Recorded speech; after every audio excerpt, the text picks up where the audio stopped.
Orlando Magic had a questionable draft to a lot of people. The 2 picks they made was Jalen Suggs at the 5th pick and Franz Wagner at the 8th pick. Jalen Suggs averaged 14, 5, and 5, shot 50% from the field and 33% from 3.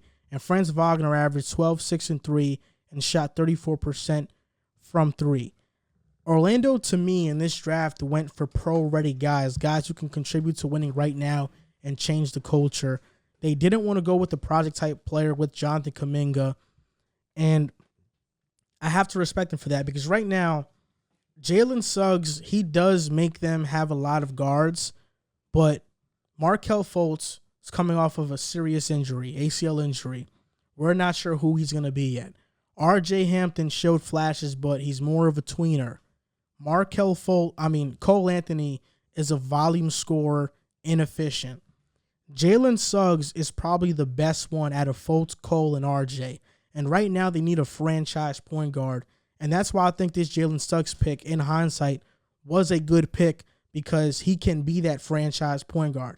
As for Wagner, it's a little bit of a toss-up because even though you have Suggs, your 2-guard position isn't filled. I don't think you're going to start Markelle and Suggs or Suggs and Cole or Suggs and RJ Hampton. I think that's going to be a little bit of an undersized backcourt. Right now, Gary Harris is a starter. I probably still would have went with the Moses Moody. Ross too. Yeah, Terrence Ross too. I personally would have probably still went with the Moses Moody or James Bucknight at 8. But Franz Wagner, I think he's a role player at best. He doesn't have any star potential. He's just going to be a solid role player for his career. He's a good defender. He can space the floor. He can also play make a little bit. But their lineup just seems all over the place when you have Suggs, when you have Harris, when you have Isaac and Wagner, who kind of play the same role as big 4s, but they're not really 3s. And then Mo Bamba and Wendell, who knows who wins that matchup, and they just signed Robin Lopez in free agency. This team just feels a little bit all over the place, but they are in a rebuild, so that's bound to happen. And hopefully Franz Wagner shakes away this 8th overall pick curse, because the 8th overall pick the past 10 years have been Jackson Hayes, Colin Sexton, Frank Ntilikina, Marquise Chris, Stanley Johnson, Nick Stauskas, KCP, Terrence Ross, Brandon Knight, and Aminu. I've only heard 2 names there that. Hey, Brandon Knight was all right. He was all right, but he was just known for getting. Like, Kyrie did him. The only good players on this list are Colin Sexton, KCP. Terrence Ross, and KCP. I agree. So wait, KCP is good, but Brandon Knight's not? Yes. KCP's still in the league. Okay, that's fair. But KCP's still borderline. But the 8th overall pick historically is not a great pick, and hopefully Franz Wagner can change that. I think drafting Jalen... And Obi Toppin. Oh, Obi, yeah, no. I think drafting Jalen Suggs and James Bucknight would have secured your backcourt for the next 5-10 years. I think that would have been the backcourt. You'd be like, all right, we have our backcourt. Let's focus on the front court. We've got our 2 guys that can be all-stars in this league together. We got our Damian Lillard, our C.J. McCollum. We got our John Wall, our Bradley Beal, our Steph, our Clay. Like, we got our backcourt. High praise. You picked. No, not saying they'll beat them. I'm just saying. Yeah, I got you. I got you. You picked Franz Wagner. Franz Wagner. Mm-hmm. Franz Wagner. You picked him. Not saying he's a bad player. I watched Michigan. He was a really good player. He's a really solid player. He's a jack of all trades. He does a little bit of everything. But Orlando, you're in a position where you need a star. You traded Vucevic, your last star. Tobias is gone. Victor Oladipo's gone. Aaron Gordon's gone. Evan Fournier's gone. That core is gone. Mohamed Bamba is the last guy left. I think we already established what he's going to be. He hasn't panned out. Wendell Carter Jr., I'm a Bulls fan. I'm telling you, he doesn't even play enough. And when he does play enough, he isn't that good. Is Okeke still running with them? He's all right. Okay. Okeke's all right. Like, that's a good player. Isaac's good, but he keeps getting hurt. Yep. Markelle Fultz keeps getting hurt. I feel like getting Jalen Suggs and James Bucknight would have established a ground point where you can start, figure out a plan, and then go about it. Right now, you picked Suggs, so you got that plan. But do you? Because you have so many guards, and now you got Franz Wagner, and it's just like you're in the loophole right now. You don't know what to do. So I feel like getting Bucknight at 8 would have solidified a plan right now. I think Orlando's kind of in a loophole. They're kind of stuck in I don't know world with all those injuries to those guys. And mind you, Isaac is on an extension. Fultz is on an extension. So these guys are going to get paid for the next couple years. So I think they're kind of in a situation, and Cole is on a rookie deal. So I think they're kind of in a situation where they're kind of just like trying to put all the pieces together. But it's a bunch of jumbo pieces, pieces that don't fit. So they got to figure it out.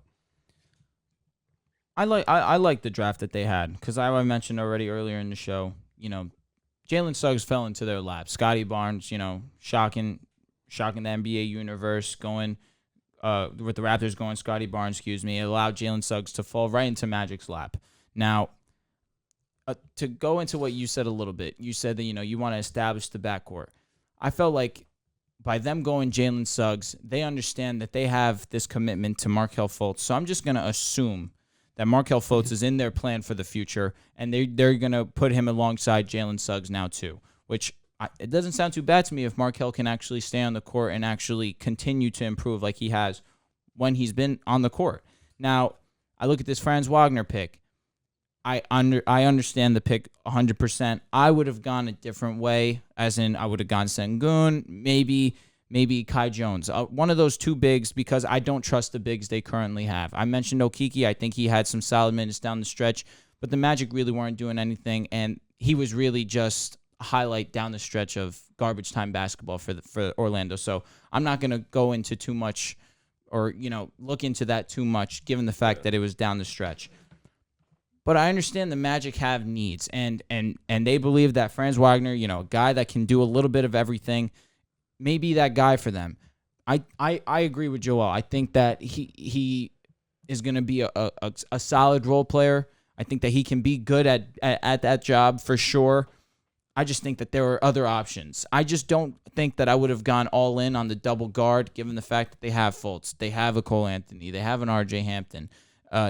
You mentioned Gary Harris as well. It's just too crowded, where even some people considered that Jalen Suggs wasn't the good pick there, which I couldn't agree there, honestly. I just felt like, you go best available.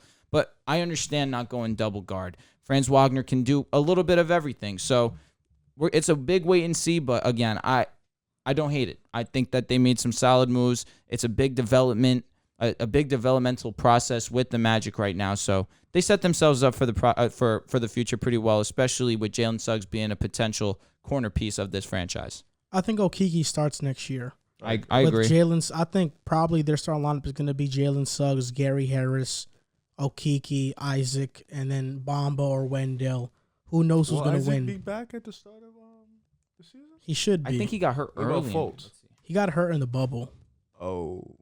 A torn ACL in the bubble, so he should be back. He should definitely be ready back right now. Yeah, he should definitely be back. And what about Fultz? You don't think Fultz will start? Fultz got injured in the beginning of last year, right? Yeah.